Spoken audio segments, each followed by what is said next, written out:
ওসমান হাদির উপর যে গতকালকে নৃশংসভাবে তাকে হত্যার উদ্দেশ্যে যে হামলা চালানো হয়েছে, গুলি করা হয়েছে, আমরা বিএনপির পক্ষ থেকে সারা দেশব্যাপী এর তীব্র নিন্দা ও প্রতিবাদের উদ্দেশ্যে আজকের এই মিছিল আমরা গাজীপুর মহানগর বিএনপির পক্ষ থেকে এবং অঙ্গ সংগঠনের পক্ষ থেকে এই প্রতিবাদ মিছিলটি করছি।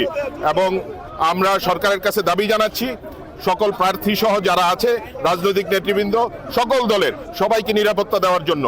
কারণ আমরা দেখতে পাচ্ছি যে এই আমাদের ওসমান হাদির উপর যে হামলা হয়েছে এর পূর্বে চট্টগ্রামে আমাদের বিএনপির প্রার্থী ধানের শীষের প্রার্থী এরশাদুল্লাহর উপরও গুলি করা হয়েছিল।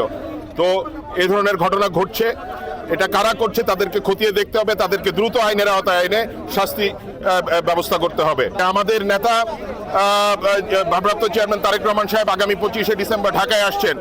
আমাদের ওসমান হাদি সহ এরশাদুল্লাহ সাহেব সহ অসংখ্য প্রার্থীদের যাদের নিরাপত্তা দিতে সরকার ব্যর্থ হচ্ছে, আমাদের নেতা নিরাপত্তা নিয়ে আমরা শঙ্কিত এবং ইনশাল্লাহ উনি দেশে আসবেন। তারপরে আমরা সরকারকে আহ্বান জানাবো যে দ্রুত ব্যবস্থা নেওয়ার জন্য, যেন সকল আমাদের নেতা সহ তারেক রহমান সাহেব সহ সকল রাজনৈতিক নেতাদের নিরাপত্তা নিশ্চিত করা হয়। যারা বিশেষ করে প্রার্থী আছে তাদের নিরাপত্তা যেন নিশ্চিত করা হয়।